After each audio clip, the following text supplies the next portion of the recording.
Na-appreciate yun ako ni nga lesson karon kay makita ni mo ba og unsa gyud different tasks sa mga pangulo. Na-assign man gyud ta og mga district leader kaniadto sa atong panahon.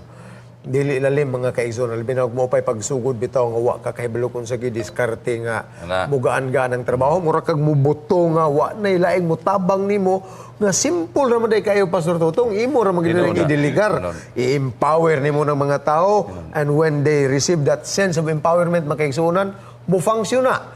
Kay nalipay sila nga nagsalig kanila. Usa ni siya nga crucial nga role in leadership. So, si Nehemiah mga kaigsunan was keeping everyone busy.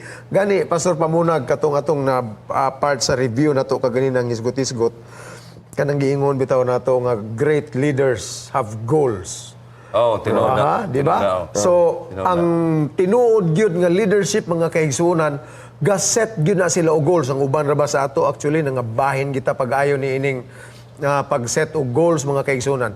Pero abi ninyo kanang pagwala sa goal mga kaigsunan is a mark of a very weak leadership. Tinuod Wa man kay kalabuton sa ato pa tira pasagad na lang ka. Wala kay purpose. Why direksyon ang imong kinabuhi? So makita nimo nga si Nehemiah was bounded by a goal in his mind mga kaigsunan. So sa iyang kalabuton, he is putting everything in a time frame.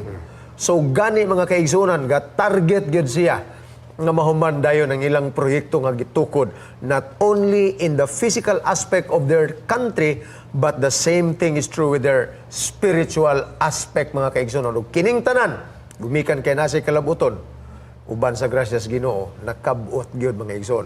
Pastor Totong, unsa pa imong ikadugang niining atong discussion karon? Nindot kay ni mga kaigsuonan ning tawag nato mga igsoon og goal. Naman na selection Pastor Pamunag. Tungod kay ang goal mga kaigsuonan sumala sa gisgutan kaganiha, mao ni ang magtabang kanato mga igsoon sa pagtan-aw ngadto sa unahan.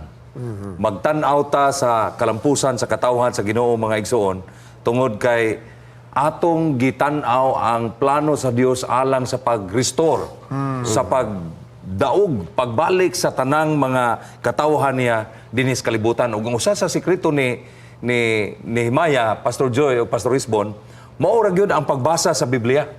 Pagbasa sa pulong sa Ginoo og sa pagtudlo sa iyang makatawhan matag adlaw. Gibasa, gitudloan og mao ni nakapahatag kanila og kanang kadasig og kaisog kay ang leadership dili sayon mga kaigsunan. Mao nay tinuod nga pagkaistorya. Kaya balo ko nga inyo nang na-experiencehan diha sa inyong mga iglesia, labi na gyud tong bag-o pa napili. Kana mitong mga bag-o pa tang napili diha sa pagka tigulang sa iglesia baka pagka district leader unya ibutan ka sa lugar.